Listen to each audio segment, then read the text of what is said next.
Muy buena jornada de capacitaciones.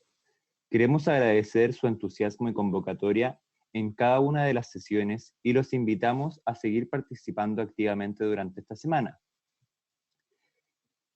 El día de hoy contamos con la presencia de la doctora Magdalena Vera, jefa del Departamento de Medicina Intensiva de la Facultad de Medicina de la Universidad Católica, con el tema Manejo General del Paciente Crítico con COVID. Les recordamos que el chat estará disponible durante la sesión e iremos recopilando sus dudas para ser respondidas al final por el expositor, por lo que les solicitamos hacerlas durante la charla y no solo al final de esta. Además, les solicitamos ingresar al link que les dejaremos en el chat para realizar diagnóstico educativo y ver los profesionales que se están conectando diariamente. Muchas gracias.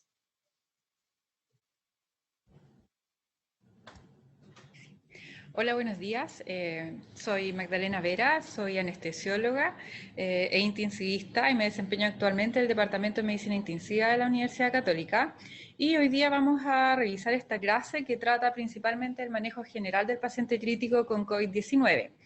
Como ustedes saben, esto es una iniciativa conjunta entre ambas sociedades, tanto la Sociedad de Medicina Intensiva, ¿no es cierto?, como la Sociedad Chilena de Anestesiología, en donde se ha dispuesto, ¿no es cierto?, a iniciar un trabajo conjunto para tratar de abordar de una mejor forma o de una forma más tranquila, ¿no es cierto?, algunas complicaciones que pudiéramos tener o algunos escenarios que debiéramos enfrentarnos.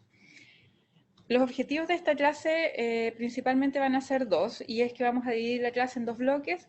Un primer bloque principalmente que trata de describir cuáles son las principales características del COVID-19 y cuál es su presentación clínica, ¿ya? Y esto nos va a permitir, obviamente, reconocer cuáles son los elementos fundamentales para poder manejar adecuadamente estos pacientes. Tenemos que recordar que el SARS-CoV-2, que es el virus encargado de producir esta enfermedad, es un coronavirus identificado recientemente, a fines del año 2019, que es el agente causal del COVID-19, al cual se denomina la enfermedad, y que recientemente, el 11 de marzo, fue declarado como pandemia por la OMS, ¿no es cierto?, y producto de lo cual nos hemos visto enfrentados a esta situación de crisis. Vamos a partir un poquito con la biología del SARS-CoV-2. Tenemos que hacer mención a varios aspectos. El primero es que se cree que la transmisión sea de persona a persona a través de gotitas, ya sea grandes o pequeñas. Y en ese sentido hay ahí alguna discrepancia con el aislamiento de gotitas, que habitualmente habla de 1 metro, y aquí la recomendación es que sea al menos 2 metros. Vamos a ver más adelante, ¿no es cierto?, un pequeño estudio que así lo demuestra. Por otro lado, también existe la generación de aerosoles, que son los que finalmente se quedan en las superficies y permanecen más tiempo, horas, días inclusive, y que son también posibles de contaminar. Por otro lado, también existen otras vías de infección, como por ejemplo a través de las heces o la orina. También hay cierta evidencia de transmisión, que también lo vamos a revisar en una diapositiva posterior, que muestra cómo se puede producir la transmisión por individuos asintomáticos, ¿ya? Y eso es bastante importante a la hora de establecer los contactos. La forma a través de la cual actúa este virus es que se une al receptor de la enzima convertidora de angiotensina, que está ubicado en el neumocitos tipo 2, y de ahí parte una cadena de fenómenos que son las que van a desencadenar la respuesta clínica del paciente. El tiempo de incubación es muy variable, se cree que va entre 3 hasta 12, 14 días, inclusive en algunos casos, y la duración media de eliminación viral se cree que inclusive puede ser más de 20 días. Ahora, otro aspecto relevante también es que esto va cambiando con el tiempo, inclusive se cree que pueden haber múltiples cepas que estén dando vueltas y circulando en la comunidad. Lo importante destacar acá es que como es una patología nueva, recién se está descubriendo, recién estamos encontrando cuál es su presentación clínica y día a día se van sumando una gran cantidad de estudios relacionados. Hasta ayer habían 440 estudios inscritos, de los cuales 280 eran trial de investigación, ¿ya? Y probablemente van a dar resultados prontamente.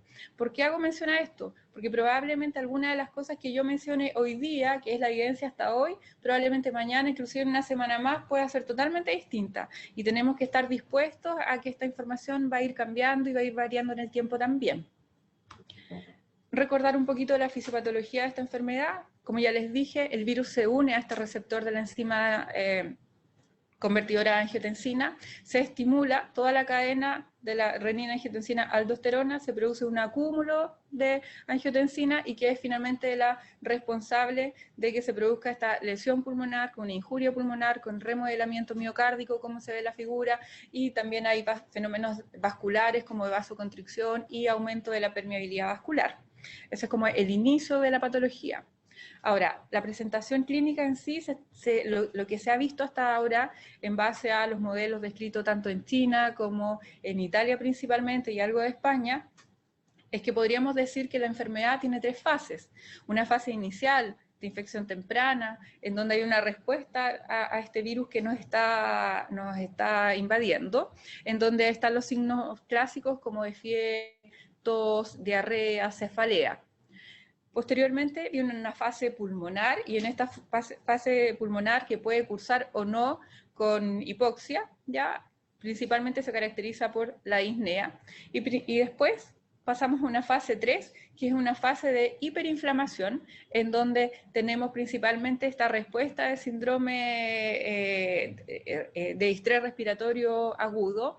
Tenemos por otro lado una respuesta inflamatoria, tenemos shock y que nos puede llevar inclusive a falla cardíaca, ¿ya? Esas distintas fases no se producen en todos los pacientes, tampoco está tan claro por qué en algunos pacientes sí y en otros no se produce, pero al menos en los pacientes más graves lo que se ha descrito son esos 3 fenómenos. Acá un poquitito más detalle, ¿no es cierto?, de cada una de las fases, la infección viral, la unión a estos receptores y la respuesta clínica inicial. Posteriormente, la fase de infección pulmonar, en donde tenemos principalmente la activación macrofágica, hay alveolitis por un lado que nos lleva a edema, hay alteraciones de los pequeños vasos que por otro lado nos va a llevar también a alteraciones de la perfusión, ¿no es cierto? Y eso va a ir dependiendo también toda esta sintomatología aquí recién a la semana 6, o sea, perdón, al día 6, 7, la segunda semana, comienzan los pacientes con disnea y empiezan con mayores requerimientos de oxígeno porque es donde se está produciendo la afectación del pulmón propiamente tal. Y posteriormente viene una fase de infección pulmonar severa, ¿ya? Y una fase hiperinflamatoria que no se produce en todos los pacientes tampoco, ¿ya? Y que no tenemos tanta claridad de cómo poder modular esta respuesta, pero parte de esta reacción inflamatoria es la que nos lleva a una activación general de nuestra inmunidad, hay una alteración inmunitaria, hay elevación de citoquinas, se activa el complemento, y aquí es donde se puede producir esta clásica tormenta de citoquinas de la cual se habla mucho y que lleva a una lisis celular y que también es la responsable de la linfopenia tan característica que ya vamos a ver a continuación. Por otro lado, hay también una lesión del endotelio, y esa lesión del endotelio podría ser la responsable de algunos fenómenos trombóticos que se han ido descubriendo en estos pacientes. Y también esa lesión endotelial es la responsable, ¿no es cierto?, de la falla de órganos a distintos sistemas, tales como el miocardio, los riñones, el hígado y finalmente el sistema nervioso central. Por lo tanto, toda esta cadena de fenómenos, ¿no es cierto?, es la que estamos tratando de entender hoy en día para poder intentar modularla de alguna forma. Algunos hallazgos clásicos de laboratorio, y que esto es importante tener en cuenta porque ya los mencioné anteriormente de por qué se van produciendo, pero estos pacientes se caracterizan porque hay linfopenia, porque hay elevación de las transaminasas, hay elevación de la LDH, hay un aumento importante en los marcadores inflamatorios, principalmente la PCR y la ferritina, hay aumento del dimero D, hay aumento de la troponina, aumento de la CK, y también se describe que hay un aumento de la interleuquina 6. Por otro lado, los síntomas clásicos, la verdad es que se repiten bastante en las distintas series de pacientes, ya sea de China, de España o de Italia, y ahora que se están agregando algunas series norteamericanas. Uno de los principales síntomas por los cuales consulta a los pacientes son por tos y fiebre, a lo cual se va agregando fatiga, disnea, algunos síntomas de la vía aérea superior, ya que es mucho menos común que la tos y la fiebre, y también síntomas gastrointestinales. La verdad es que estos no son poco frecuentes, hemos tenido pacientes que inclusive ya han consultado solo por síntomas gastrointestinales y han ingresado por deshidratación asociada a una diarrea y hiponatremia severa, y terminan siendo positivos, ya, por lo tanto es algo no menor que no hay que menospreciar. Y acá en esta diapositiva se ve un cuadrito que es bien esquemático y que muestra las características de la evolución del paciente, ¿ya? Y muestra un poco la diferencia entre aquellos pacientes sobrevivientes y no sobrevivientes. Este es una de las series chinas publicadas en el Lancet en el mes de marzo, y muestra arriba en los pacientes sobrevivientes cómo los primeros síntomas por los cuales consultaron fue fiebre y tos que se mantiene, imagínense, hasta el día 19, 20 inclusive. La disnea clásica que se presenta o se inicia el día 7, o sea, la segunda semana, o sea, esta segunda fase que yo mencioné anteriormente, ¿ya? Y principalmente eso se va agravando en el tiempo y recién el ingreso a UCI por probablemente mayor compromiso y mayor disnea se produce entre el día 10 y 11, ¿ya? Durante todo este periodo de tiempo el paciente se mantiene positivo si nosotros lo estuviéramos estudiando.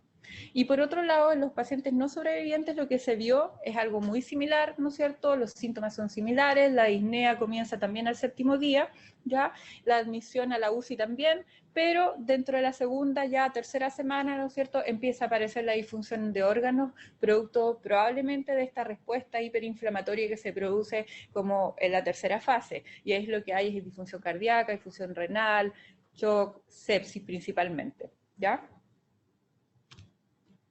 Dentro de la presentación clínica es importante establecer que del universo de los pacientes hay un 80% aproximado que va a desarrollar una enfermedad moderada o que no la va a desarrollar. Hay alrededor de un 30% que va a ser totalmente asintomático y que va a ser responsable de contagios también. Hay alrededor de un 15% que van a desarrollar la enfermedad severa, que probablemente van a desarrollar disnea, pero son los pacientes que se hospitalizan habitualmente en un médico quirúrgico, ya que no van a llegar a un intensivo. Y finalmente solo un pequeño porcentaje, un 5% alrededor aproximado, ya eso va a ir cambiando dependiendo de las distintas series, ya, pero esto es lo que se vio en China, es el paciente que cursa con falla respiratoria, que requiere soporte ventilatorio y que hace además shock séptico, con una mortalidad en ese momento de esta serie de 2,5%. Vamos a ver cómo las series más nuevas, no sé, toda esa mortalidad ha ido aumentando. Por otro lado, este es otro esquema que también muestra claramente la presentación clínica de esta enfermedad. Podemos ver cómo hay un 30% aproximado de pacientes que son asintomáticos, que en los primeros días no desarrollan ningún síntoma y que después se hacen inmunes, pero como ustedes pueden ver en la figura, sí se mantienen contagiando, ¿ya? Por otro lado, hay otro porcentaje, alrededor del 50%, que son los que desarrollan la enfermedad moderada y que finalmente se hacen inmunes y que también van contagiando desde el inicio. Un 10% síntomas más severos que requiere hospitalización, y finalmente este 5% que es el que llega a una unidad de cuidado intensivo que requiere soporte ventilatorio, ¿ya? Y lo importante es destacar acá que lo que se ha visto hasta el momento es que los pacientes que se han hospitalizado en UCI y que han requerido soporte ventilatorio, estos tienen una mortalidad aproximada del 50%, y ese 50% se ha ido repitiendo en las distintas series publicadas hasta ahora. Estos datos salieron publicados recién la semana pasada, son de la serie de Lombardía, Italia, alrededor de 1.500 pacientes estudiados principalmente, en donde vamos a partir describiendo cuáles son las características. La edad promedio es 63 años, la gran mayoría son varones de mayor edad, la gran mayoría tiene alguna comorbilidad asociada, ¿ya? Y en la gran mayoría usaron un PIB más o menos moderado, 14, que varía entre 12 a 16, y un 27% de los pacientes que requirió soporte ventilatorio también requirió de posición prono como parte de la terapia para el manejo de la falla respiratoria. Una de las principales características de este grupo, como dijimos anteriormente, una PAFI bien bajita, alrededor de 100, 125 como promedio, con FIO2 más bien alta, y PIB moderado, no tan alto, entre 14 a 16. Al menos eso es lo que se describe de esa serie. Entonces tenemos que ir haciéndonos una idea de cuáles son las características de nuestro paciente que va a ingresar con un COVID-19 a UCI, por lo tanto es un paciente grave que va a requerir soporte ventilatorio. El primero de ellos es la edad del paciente. Está entre los 65 y 75 años. Esto no quiere decir que los pacientes jóvenes no desarrollen la enfermedad. De hecho, la gran mayoría de los pacientes que hemos tenido hospitalizados hasta ahora en nuestro país han sido pacientes jóvenes, ¿ya? Que han desarrollado una gran respuesta inflamatoria probablemente, pero la gran mayoría ha sido más bien jóvenes. Prevalencia mayor en varones, que es lo que más o menos coincide con lo que estamos viendo nosotros en nuestra realidad local. Pacientes jóvenes se presentan con fiebre muy alta, probablemente asociada a esta gran respuesta hiperinflamatoria. Y uno de los aspectos más característicos tiene que ver con el deterioro, que es rápidamente progresivo. Habitualmente los pacientes se mantienen en su casa, tranquilos, empiezan a desarrollar disnea, hay algunos que refieren inclusive 5 o 6 días de disnea en la casa, hasta que un momento abruptamente esta disnea es más progresiva, es mucho mayor y requiere de soporte ventilatorio. Por lo tanto hay que estar súper atentos, sobre todo los pacientes que ingresan a un servicio de urgencia o que se encuentran hospitalizados en las salas de médico quirúrgico. Y finalmente lo que nos hemos ido viendo, que además de ser rápidamente progresivo, la gran mayoría del ingreso UCI tienen PAFIs bastante bajitas, que son alrededor de 100 aproximadamente. Algunos factores asociados a mortalidad y que es importante tenerlos en cuenta para saber cuando nos veamos enfrentados a un paciente que los tenga, son la edad mayor de 65 años, la presencia de comorbilidades, la presencia de fiebre alta, como ustedes pueden ver, pacientes que han estado 2 semanas con fiebre 38. La linfopenia, marcadores inflamatorios elevados.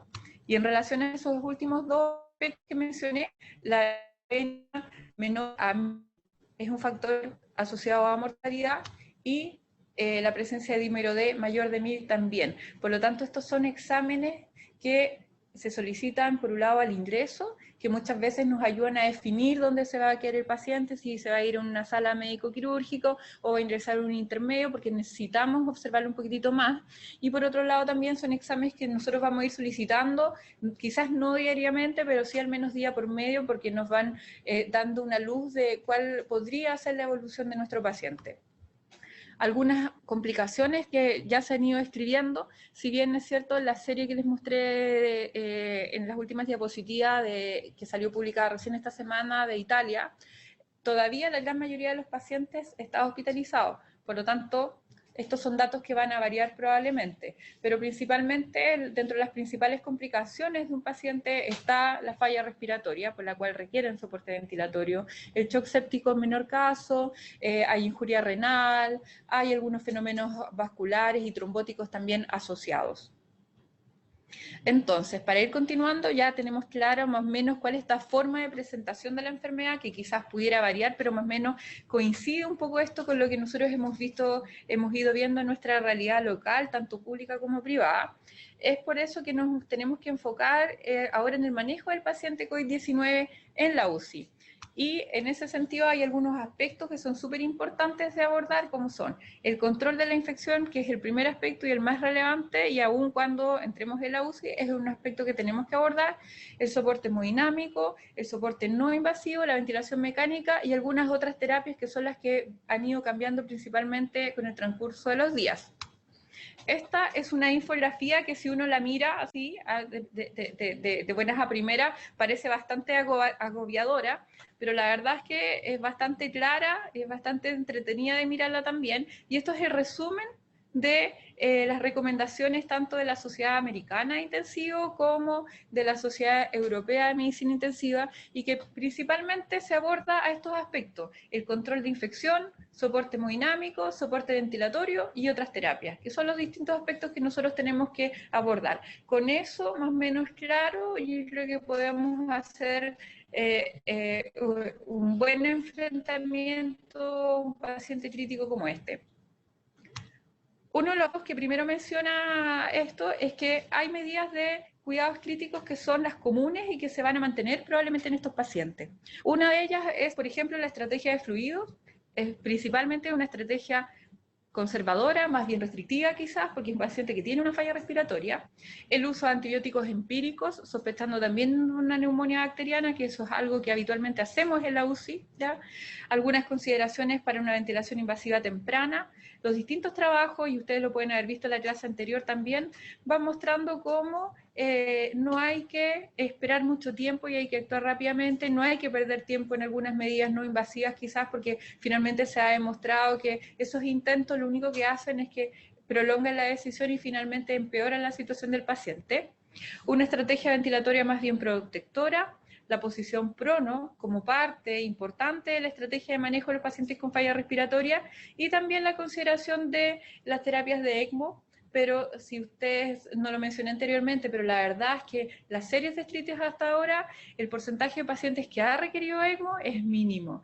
5 pacientes de 1.400, o sea, la verdad es que es muy menor en relación a otras patologías. ¿Cuáles son los aspectos que cambian en relación a los cuidados críticos habituales? Primero es que nosotros vamos a intentar usar, obviamente, las salas con presión negativa en la medida que se pueda, ¿no es cierto?, o en salas aisladas si es que es posible, a medida que la evolución de la enfermedad lo vaya permitiendo. El uso de máscaras para pacientes que estén sintomáticos durante la evaluación del paciente y durante el transporte a cualquier unidad. Eso también es algo nuevo que nosotros no hacemos habitualmente.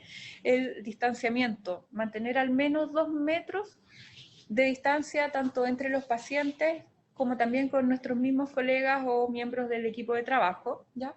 Precaución cuando usemos algún método no invasivo, como la cánula de alto flujo y la ventilación no invasiva. La verdad es que se ha descrito que ambas producen bastante dispersión de los aerosoles, pero hemos ido viendo también en el último tiempo cómo el manejo, un buen manejo con la cánula de alto flujo nos podría permitir probablemente evitar llegar a la ventilación mecánica. Por otro lado, ¿no es cierto?, el uso de nuevos elementos como son, por ejemplo, estos respiradores o máscaras N95, que esto es lo que sale de la norma, lo que nosotros hacemos habitualmente. Entonces vamos a partir con el control de la infección, y aquí es importante la seguridad del personal y el riesgo de transmisión. Tenemos que tener claridad que nosotros somos responsables de la transmisión entre nosotros mismos. Si nosotros no nos cuidamos, es imposible, ¿no es cierto?, pedirle al resto de la comunidad que se cuide y que mantenga el distanciamiento. La figura muestra aproximadamente la distancia de las gotitas y distintos productos aerosoles que se producen después de un estornudo. Y ustedes pueden ver cómo alcanza 1,10 m. Por lo tanto, por eso la recomendación es que debiéramos estar al menos 2 metros de distancia. Por otro lado, recordar que la mayor carga se encuentra en las secreciones de esputo y secreciones de la vía aérea, las cuales nosotros habitualmente vamos a manipular, y no solo con la intubación, sino que con todos los procedimientos de aspiración, de conexión, desconexión, transporte del paciente, los aseos bucales. Por lo tanto, siempre vamos a estar expuestos a una mayor carga viral, por lo tanto, se cree que tendríamos una mayor posibilidad o mayor riesgo de poder contraer la enfermedad. De hecho, las series de Wuhan muestran que un 3,8% de los trabajadores de la salud se infectó, pero por otro lado la serie italiana muestra un 11%, o sea, todo esto todavía es muy variable, pero la posibilidad existe y hay casos también, así es que es importante que nos cuidemos. Como parte del control de infección también, la recomendación para el manejo de estos pacientes es el uso de mascarilla N95, FFP2 o su equivalente, ¿ya? Eso depende de, obviamente, las distintas acreditaciones. Y por otro lado, el uso de los equipos de protección habituales, como son el uso de guantes, pechera que cubra totalmente el cuerpo y los brazos, y el uso de antiparras. Y aquí puede ser antiparras, escudo facial, cualquiera de las dos, pero lo importante es que tiene que haber una protección ocular. El uso de protectores de zapatos o cubre calzado no está recomendado, o al menos hasta ahora ya eso no es así. Y esto ha causado bastante polémica porque ustedes han visto que esto ha ido cambiando. Partimos desde no usar mascarilla en la calle hasta hoy en día la gran mayoría de la gente transitando por las calles con mascarilla. Por lo tanto, esto también es algo que puede ir cambiando. Habitualmente la gran mayoría de las UCI hoy en día se está tratando como un ambiente muy similar al pabellón, en donde todo el mundo usa mascarilla, ¿tá? Independiente que estés evaluando o no un paciente, y al momento de evaluar el paciente lo que hacemos es cambiarnos por una mascarilla N95. Otro aspecto importante del control de la infección tiene que ver con el uso correcto de los elementos de protección personal. Y en ese sentido hay un orden para la instalación y hay un orden para el retiro. Y ese orden se tiene que mantener, porque si no el riesgo de contaminarse utilizando, sacándose la máscara o sacándose la pechera de forma inadecuada es muy alto. Por eso hacemos mucho énfasis en esto también. Obviamente precaución con todos los procedimientos que generan aerosoles, no solo la intubación que se produce una vez, sino que todos los otros que se realizan diariamente en nuestro paciente, y tratar en la medida de lo posible minimizar la exposición. Eso es otro aspecto relevante también. El uso de mascarilla quirúrgica versus mascarilla N95, ya lo mencioné anteriormente, pero es importante destacar acá que las mascarillas quirúrgicas son holgadas, que cubren la nariz, que la protección es unidireccional, o sea, en el fondo se protege el resto, pero no me estoy protegiendo yo con esta mascarilla. No están diseñadas para proteger al usuario y no tienen ninguna certificación ni clasificación de seguridad. No así los respiradores o la máscara N95 o sus similares, que aquí lo importante es que para que se cumplan las características de protección tiene que ajustarse y producirse un sello en la cara. Si esto queda abierto como una máscara quirúrgica, la verdad es que se comporta igual y no tiene ninguna utilidad. Esta sí produce una protección de 2 vías, ¿no es cierto? Por lo tanto, nos protege a nosotros como usuarios también. Ahora, el segundo punto que tiene que ver con el soporte hemodinámico. Uno de los aspectos relevantes que se ha hecho bastante énfasis, al menos en las series extranjeras, es la aparición de la falla cardíaca asociada a esta enfermedad. Un porcentaje no menor de pacientes, alrededor de 19-20%, podría desarrollar falla cardíaca, en algunos casos fulminante. Por lo tanto, estos pacientes podrían requerir algún tipo de soporte distinto o algún tipo de monitorización diferente también. Además, se ha visto que esta falla cardíaca se asocia a mortalidad, o sea, los pacientes, como ustedes ven en la figura, los pacientes que desarrollan falla cardíaca tienen una mortalidad mucho mayor que aquellos que no la desarrollan, 5 versus 51. Ahora, respecto a esto, la verdad es que las distintas series son muy variables, ¿ya? Y vemos, así como la insuficiencia cardíaca y el shock se presenta, hay series que la tienen desde un 1% hasta un 35%, tenemos que considerarlo eso muy bien. Lo que nosotros hemos visto en el momento en nuestro país con los distintos casos que se han ido dando es que la verdad es que son pacientes que se comportan bastante estables desde el punto de vista hemodinámico, muy pocos desarrollan un shock o desarrollan una insuficiencia cardíaca. Sí han habido algunos casos muy pequeños que han desarrollado esta tormenta de citoquinas, ya que los ha llevado a una situación grave como esta, pero no ha sido el patrón habitual. Probablemente eso hay que darle un poco más de tiempo y hay que ir viendo cómo se va comportando, pero es un aspecto importante que tenemos que tener en cuenta y que tenemos que considerar también.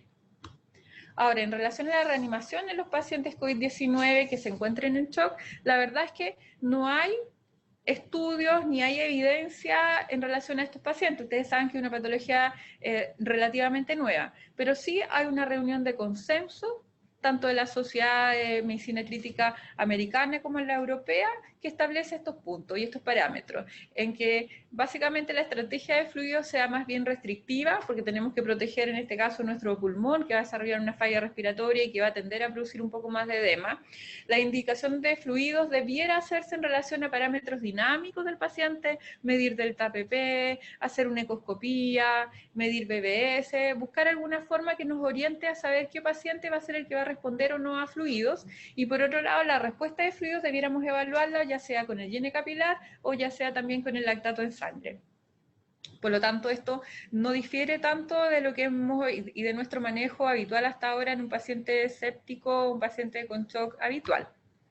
Por otro lado, parte de la reanimación también de los fluidos, se recomienda preferir cristaloides, idealmente no usar ni almidones, gelatinas, dextranos, ni albúmina tampoco.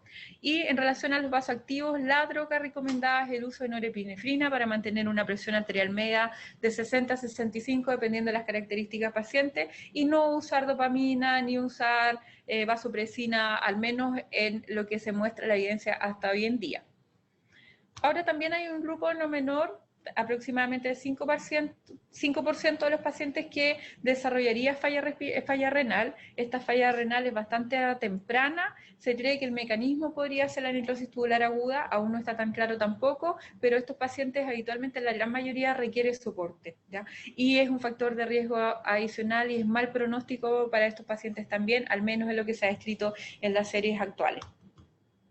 Por otro lado, en relación al soporte ventilatorio, básicamente esto es solo recordar, ya hubo una clase relacionada con el manejo de la falla respiratoria, pero hay un soporte ventilatorio que es previo a la intubación, básicamente va dirigido a reconocer precozmente la falla respiratoria e evitar en la medida de lo posible la cánula de alto flujo y la ventilación mecánica no invasiva. En ese aspecto quisiera comentarles que esto ha ido cambiando. Han salido algunos artículos recientemente publicados y hoy en día ya estamos usando la cánula de alto flujo como un método de manejo de la falla respiratoria previo a la intubación. Obviamente esta cánula de alto flujo tiene que usarse con una máscara quirúrgica para el paciente de tal forma que disminuya la posibilidad de aerosolizar también. Pero es una posibilidad y esto ha ido cambiando también a la luz de la evidencia y a la luz también de que la cánula de alto flujo ha demostrado que la distancia en la cual se eliminan los aerosoles no es tan alta, por lo tanto eso nos permitiría usarla con un poquito mayor de seguridad. En cuanto al manejo de la vía aérea, esto es algo que ustedes ya han desarrollado, tienen una guía de manejo también, por lo tanto no viene el caso que lo mencionemos acá. Y sí, la ventilación mecánica, que fue lo que hablaron la semana pasada, que básicamente tiene que ver con varios aspectos, tales como la programación del ventilador, el uso de la sedación y cómo vamos a ir evaluando esta mecánica ventilatoria, pero con un objetivo siempre una ventilación lo más protectora posible. Y parte del manejo de la falla respiratoria tiene que ver con algunas medidas de manejo, como el uso de presión expiratoria positiva al final de la expiración, el uso de sedación profunda asociado a bloqueo neuromuscular y el prono, que como ustedes vieron, aproximadamente un tercio de los pacientes que desarrollan falla respiratoria van a requerir de esta medida de manejo, y el ECMO, que hoy en día es el que menos relevancia tiene porque solo un pequeño número de pacientes lo ha requerido. Pero uno de los aspectos importantes a considerar es que cuáles son las características de esta falla respiratoria. Esto es totalmente distinto al distrés que habíamos visto por la influenza hasta ahora, ¿ya? Hay una marcada hipoxemia que se caracteriza por ser un pulmón muy complaciente, con una extensibilidad más bien normal, distinto a lo que habíamos visto hasta antes, en donde era un pulmón más bien duro. Y aquí se cree que el principal componente es precisamente el shunt intrapulmonar. Por eso que estos pacientes habitualmente son de baja reclutabilidad y responden muy bien al prono. Hemos tenido pacientes con una PAFI de 100 que solo con la movilización y cambio de supino a prono, esta PAFI mejora 280, inclusive 300. Pero también hemos visto como en aquellos que se supinan tempranamente, inclusive antes de las 72 horas, hemos visto como esta PAFI de estar normal sobre 300 cae abruptamente hasta valores cercanos a 100. Por lo tanto, todavía es algo que se ha ido descubriendo cómo va a funcionar y cómo se va a manejar también. En relación a esto, esta es una diapositiva que ustedes ya vieron la semana anterior, pero es importante recordarla para lo que se viene a continuación, que en base a las características de nuestro paciente vamos a tener una etapa inicial, ¿no es cierto?, en donde vamos a tener una fase aguda con gran hipoxemia, que probablemente estos pacientes van a responder al prono y van a responder a la sedación profunda. ¿Cuánto demora esta etapa? Es muy variable. Lo que hemos visto hoy en día es que esta etapa es bastante prolongada. Hemos tenido pacientes con ciclos, 2 ciclos, 3 ciclos de 72 horas de prono, lo que lleva a tener, ¿no es cierto?, un paciente en prono casi 3 días. Tuvimos no hace mucho un paciente con 12 días de prono. Fue lo que él requirió para poder responder a esta falla respiratoria. Por lo tanto, hay una fase de gran estabilidad que pueden pasar muchos días, ¿no es cierto?, antes de que esté en condiciones recién de partir una transición hacia el destete, en que empecemos a retirar las medidas, empecemos a suspender la sedación y finalmente para hacer una prueba de destete y extubar a nuestro paciente. ¿Por qué esto es importante? Porque en la medida que nosotros podamos reconocer cuál es el patrón mediante el cual se va a comportar nuestro paciente, nos permitiría quizás tomar algunas medidas adicionales y permitir algunos flujos de pacientes, ya sea desde la UCI a un pabellón, y mantenerse en ventilación mecánica con una máquina de anestesia y viceversa. Si bien es cierto, tenemos que hacer énfasis en que ese no es el escenario ideal hoy en día. Lo ideal es que estos pacientes se manejen en una UCI y si requieren ventilación mecánica lo hagan con un ventilador mecánico, pero existe la posibilidad de que esto se propague masivamente y que en el fondo no seamos capaces de responder a las necesidades de ventilación mecánica, y es lo que ha sucedido en todos los países en donde se ha desarrollado la enfermedad en mayor número. Es lo que estamos viendo hoy día en Estados Unidos, en donde ellos se vieron rápidamente expuestos a esta situación y no tuvieron tiempo para prepararse y para responder frente a esta necesidad. Nosotros al menos tenemos algo de tiempo y no está de más que lo hagamos y que lo conversemos y de tal forma que establezcamos un plan de trabajo. Hasta hoy en día no hay ninguna UCI que haya requerido derivar a sus pacientes a un pabellón, pero sí sabemos que hay UCIs en algunas regiones que ya están llegando al tope de su capacidad y probablemente serían las primeras en partir con esto. Así que yo creo que es importante ir conversando este tema e ir manejándolo, ir preparándonos cómo nos vamos a enfrentar a esta situación. Y es por eso que nosotros hemos ido trabajando una propuesta de manejo de pacientes COVID en la máquina de anestesia. Ya hay una etapa inicial que es la que han manejado ustedes, ¿no es cierto?, que tiene que ver con cómo vamos a conectar un paciente, cómo se va a manejar y algunas condiciones especiales. Nosotros acá hemos agregado algunas otras condiciones especiales también. Por ejemplo, a nosotros nos parece que si llega un paciente y se mantiene estable, como es lo que nosotros habitualmente hemos visto hasta ahora, que son pacientes que se comportan bastante tranquilos desde el punto de vista hemodinámico, la gran mayoría no requiere drogas vasoactivas ni mayor monitoreo, solo requieren los cuidados del prono y la ventilación mecánica, por lo tanto entran en un periodo bastante estable. Por lo tanto, si tenemos camas suficientes, nos olvidamos de este problema. Pero si no tenemos camas suficientes con soporte ventilatorio, ¿no es cierto?, y tenemos un paciente de estas características que requiere prono, este podría ser el primer candidato para ir a una máquina de anestesia a un pabellón, ¿ya? Y se inicie y se mantenga ahí el periodo que lo requiera, hasta que estemos en condiciones de destetar al paciente o hasta que presente alguna contraindicación.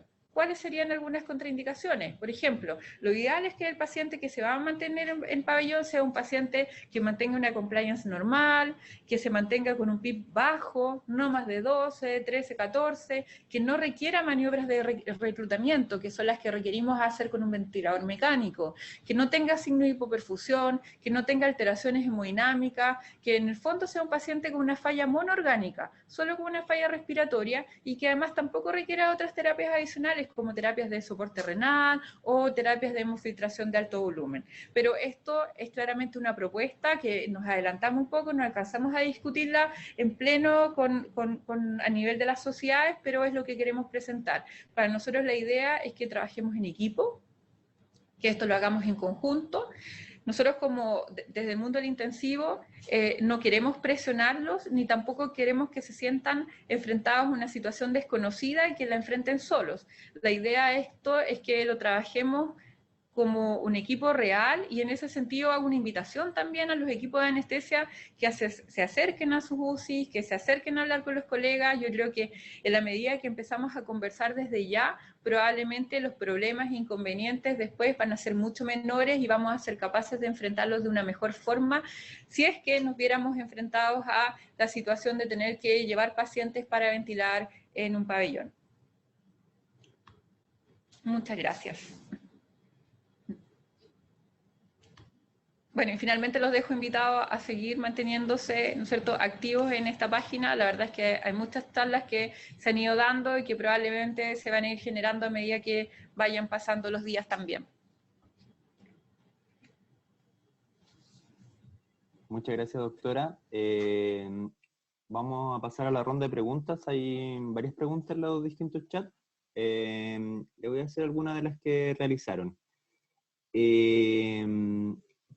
Preguntan, ¿la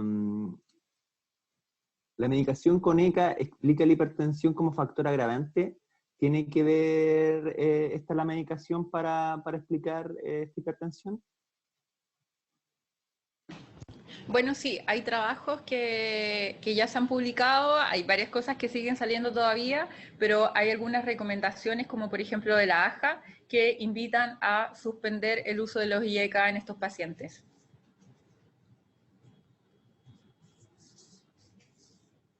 Perfecto. Preguntan también, en el caso de los pacientes con consumo crónico de IECA y ARA2, ¿recomiendan la suspensión, como lo había dicho?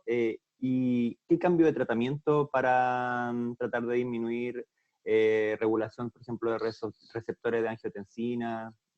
¿Cómo se haría o definitivamente se suspende? Bueno, hasta el momento solo se suspenden. La verdad es que estos pacientes, una vez que llegan a la UCI, como ustedes saben, van a requerir sedación profunda y muchas veces solo con esta sedación los pacientes logran mantener presiones adecuadas y no requieren mayor soporte. De hecho, algunos inclusive requieren vasoactivos como para poder sostener una presión. Así que lo recomendado hasta hoy día es eso. Ahora, hay una serie de fármacos y terapias que están en estudio, que yo no lo quise mencionar acá porque me parece que eso da para una clase completa todavía, que son principalmente la hidroxicloroquina, el uso de la acitromicina y el uso del caletra como un antiviral, que son los más utilizados, ¿ya? Y hemos visto una serie de complicaciones asociadas. Probablemente estos fármacos van a actuar principalmente en esos mecanismos, pero lo que hemos visto hoy en día es que la gran mayoría de nuestros pacientes tiene efectos adversos que son muy graves. La gran mayoría prolongan el QT y terminan haciendo una fibrilación ventricular y un paro por este. Por lo tanto, son pacientes que están en prono y que reanimarlos de esa forma, ustedes se imaginan lo que significa. Por lo tanto, en muchos centros finalmente se ha decidido no iniciar estas terapias. Además, en algunos lugares ya hay quiebre de stock por lo mismo, así que ya en algunos casos ni siquiera ha sido un problema, pero eso es lo que hemos visto actualmente. Perfecto.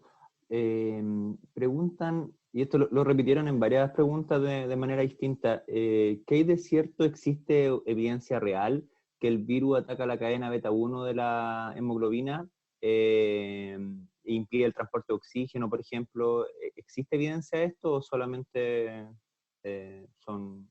no hay evidencia como tal? A ver, recientemente anda dando vuelta por ahí un trabajo y una opinión de un experto que muestra que en realidad esto no sería un distrés, sino que sería una hipoxemia producto de una alteración a nivel de la hemoglobina. La verdad es que, como les dije anteriormente, hoy en día todo lo que está relacionado con COVID se publica.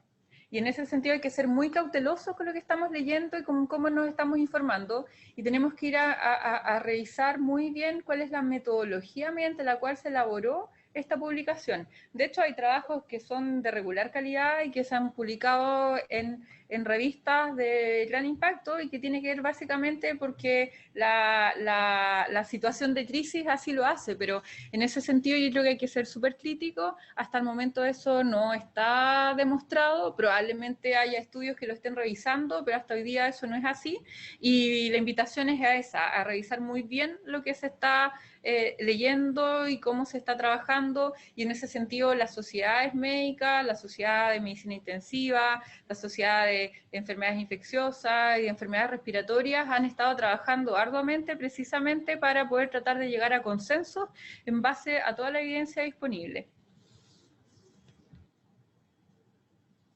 Gracias, doctora. Preguntan, ¿los pacientes críticos y severos que llegan a presentar mejoría clínica e incluso egresar de las unidades, siguen siendo fuentes de contagio incluso después de alcanzar inmunidad? Hay un periodo que se prolonga, que no está tan claro de qué periodo de tiempo es. Se habla que son aproximadamente 20 días, pero lo que se ha visto hasta ahora es que pacientes que inclusive cuando salen a médico quirúrgico, o sea, no es algo que hacemos habitualmente, no estamos controlando una PCR, pero por lo menos en las series de afuera, pacientes ya estables que salen de la UCI persisten con PCR positiva también. Perfecto. ¿Hay algún factor asociado con significancia estadística para desarrollo de falla cardíaca? Y tomando esta misma pregunta, preguntando también, ¿se desarrolla una insuficiencia cardíaca que puede ser reversible en el tiempo? Mira, hay algunos trabajos, como dije anteriormente, las series son muy variables. Nosotros creemos también que hay otros aspectos que se asocian a disfunción cardíaca y que tienen que ver con el mismo manejo ventilatorio. Por ejemplo, un PIB elevado que puede comprometer el retorno venoso, llevar a una insuficiencia cardíaca, ¿no es cierto? O el uso de otras maniobras también, como presiones de vía aérea muy alta, maniobras de reclutamiento. Llama la atención porque algunas series, ¿no es cierto?, describen falla cardíaca porcentajes tan altos y otras no. Lo que nosotros hemos visto hasta ahora, al menos, es que los pacientes no requieren un PIB tan alto, estamos hablando de 10 y no más que eso, hasta lo más 12, ¿ya? Y la gran mayoría de estos no está desarrollando disfunción cardíaca, ni siquiera está requiriendo grandes cantidades de drogas vasoactivas tampoco. Entonces creemos que esto también puede estar relacionado con el seteo del ventilador y con el manejo de la falla respiratoria. Doctora, preguntan también, en otras presentaciones se ha hablado de ventilación mecánica no invasiva, pero en general se ha abordado la invasiva. ¿Qué hay del uso de ventilación mecánica no invasiva con Helmet? ¿Impide dispersión de aerosoles? ¿Está comprobado? ¿Hay estudios de esto? A ver, el tema de la ventilación mecánica no invasiva es bastante relevante. Primero tenemos que recordar que la ventilación mecánica no invasiva no ha demostrado, ¿no es cierto?, un buen resultado en la falla hipoxémica. Eso es lo que sabemos hasta hoy día. Sí, es una muy buena indicación en aquellos pacientes hepáticos, por ejemplo, o que tienen una disfunción cardíaca, y sobre todo nos ayuda en el proceso de estete, ¿ya? Pero la ventilación invasiva tiene un setting que es muy relevante y que es en ese grupo, ¿ya? Ahora, es importante también considerar en qué fase de la pandemia nos encontremos.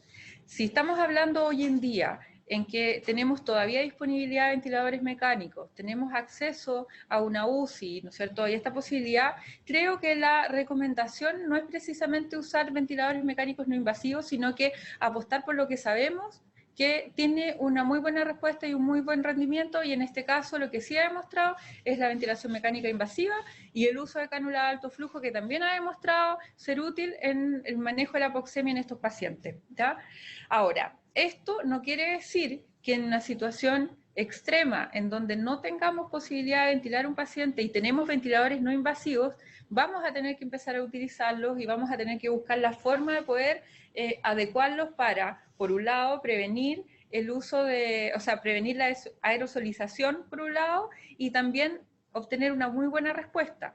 Finalmente, lo que se ha visto afuera es que los porcentajes de pacientes, alrededor de un 12-13% de los, 13% de los pacientes que utilizaron no invasivo, por ejemplo, en la serie italiana, ¿ya?, habrían tenido buena o regular respuesta. No lo sabemos porque esta serie todavía no termina de... Los pacientes todavía se mantienen hospitalizados, así que el resultado final aún no lo tenemos como para poder decir. Pero yo creo que en la situación de fase inicial como estamos hoy en día, yo creo que no hay que usarlo, no es la indicación. Sabemos que puede ser dañino, sabemos que puede producir injuria pulmonar, podemos saber que puede ser peor, pero si estamos en una situación ya de catástrofe, en donde no tenemos más elementos, yo creo que es un elemento que hay que tener en cuenta y que hay que usar, y hay que prepararse para utilizarlo también. Y por eso que hay algunos grupos que ya están trabajando en algunos pequeños protocolos de cómo utilizar ventilación no invasiva para falla respiratoria en este grupo de pacientes. Perfecto. Doctora, cuando mencionó lo importante de reconocer el patrón de comportamiento del paciente para tomar medidas precoces, ¿qué puntos o signos precoces debemos tomar en cuenta para adelantarnos a lo ya mencionado? Bueno, primero está la progresión de la disnea, por un lado, que esta progresión lo hemos visto, esto lo hemos visto en pacientes jóvenes de 38 años y en pacientes de 70 años. En ambos se comporta igual. La progresión de la disnea es muy rápida. Estamos viendo pacientes que empeoran, que están con una disnea sostenida, que requieren 2 o 3 litros de oxígeno, se mantienen relativamente tranquilos con eso, pero que en un periodo de horas evolucionan rápidamente. Y en ese grupo de pacientes, La diferencia ha estado por algunos parámetros de laboratorio, como son, por ejemplo, la linfopenia, y, que es menor a 1000, y la presencia de dímero D mayor a 1000, junto con eso asociado que la gran mayoría tienen alguna comorbilidad adicional también. Perfecto. Doctora, preguntan, ¿cuál es el papel de la corticoterapia? ¿Hay evidencia actual? Ha variado bastante en cuanto a este tratamiento. Si ahora hay una evidencia más exacta. Bueno, el uso de corticoides, la verdad es que ha sido bien discutido. Como ustedes vieron dentro de las características, la tercera fase hay una respuesta inflamatoria muy importante, que uno podría decir que quizás en ese caso pudieran tener un rol los corticoides, ¿ya? Pero lo que se ha visto hoy en día es que por ahora, en el setting general de los pacientes no tienen una indicación, a menos que sea un paciente asmático o tengamos un paciente que tenga alguna patología reumatológica que por su enfermedad de base lo requiera, ¿ya? Eso es lo que hemos visto hasta hoy en día. Pero también hemos visto un pequeño grupo de pacientes que desarrolla esta respuesta inflamatoria y que se asocia también a fenómenos en las imágenes. Hemos visto cómo pacientes tienen una progresión de las imágenes y que nos orientan hacia una posible, no está tan claro hoy en día, y no sé si todavía está bien hablar de una neumonía organizante o es parte de la respuesta propia de este virus en el pulmón, porque eso todavía no se sabe, pero sí en ese setting de paciente estaría indicado, lo hemos usado y lo hemos usado con muy buena respuesta. Ahora estas son dosis un poquito más altas también, pero en el fondo lo importante es que hay que ir evaluando caso a caso cada una de las situaciones, porque tenemos que recordar que un paciente como este, si recibe una dosis alta de corticoides y no hemos descartado que tenga alguna coinfección bacteriana, podemos terminar de liquidarlo finalmente. Entonces, en ese sentido hay que tener claridad de que no hay una infección concomitante que se pueda agravar con el efecto de nuestros corticoides. Por lo tanto, el tema de los corticoides todavía sigue siendo muy disruptivo, causa mucha polémica, hay distintas líneas todavía de cómo seguirlo, pero lo importante es que tenemos que ir evaluando hoy el caso a caso como para ver si le vamos a dejar o le vamos a indicar corticoides o no. No es una indicación de regla, ¿ya? Si esa es la pregunta. Hoy día no es una indicación de regla. Doctora, y para terminar, dos preguntas. ¿Cuál es el rol de la ecografía pulmonar? Hablan acá las preguntas que hicieron al respecto de esto, que es considerado fundamental, por ejemplo, en Europa, y ¿se recomienda anticoagulación en este tipo de pacientes? Bueno, esas son dos preguntas distintas. La, Sí. primera, la primera que tiene que ver con el uso de la ecografía. El uso de la ecografía ha crecido enormemente, principalmente en el setting de urgencia, ¿ya? Es ahí es donde se está utilizando, de hecho hay varios reportes que lo utilizan y básicamente sería como para no llevar el paciente a rayo o hacer un escáner. Nosotros en la UCI, al menos como grupo, no lo tenemos implementado, no lo hacemos de rutina, sí hacemos ecoscopía para evaluar la parte hemodinámica principalmente. Ahora, esto va muy de la mano también con la solicitud de las imágenes. Lo ideal es en la medida de lo posible y que la condición del paciente lo permita, es exponer al menor número de imágenes por la posibilidad de contagio también hacia el personal que viene a tomar las imágenes y también de contaminar los equipos. Es por eso que nosotros tratamos de no solicitar radiografías diarias ni escáneres tan periódicos, o sea, solo cuando tenemos alguna respuesta, alguna pregunta que responder y alguna decisión que tomar. Y como les decía, el setting de la ecografía pulmonar es principalmente en urgencia, al menos en nuestro país. Ahora, en relación con la anticoagulación, ese es otro de los aspectos controversiales hoy en día. Como ustedes vieron, parte de la fisiopatología también habrían fenómenos trombóticos asociados, pero tampoco hay una indicación de regla de anticoagular. Lo que nosotros hemos estado haciendo es que hacemos seguimiento de los pacientes con dímero D cada 48 horas y en aquellos pacientes en que hemos tenido una alza importante de este dímero D, hemos tenido pacientes que de un día han tenido 2.000 y al día siguiente han tenido 13.000, son pacientes que hemos decidido anticoagular, ¿ya? Pero también la indicación hoy en día no es de regla y es evaluación del caso a caso. Perfecto, doctora, muchas gracias. Agradecemos su importante participación en este día. Hubo más de 300 conexiones hoy. Agradecemos la importante participación de todos. Los invitamos a continuar siendo parte de la formación de profesionales que está realizando el Ministerio de Salud en conjunto al Hospital Digital, Sachile, Xochimí.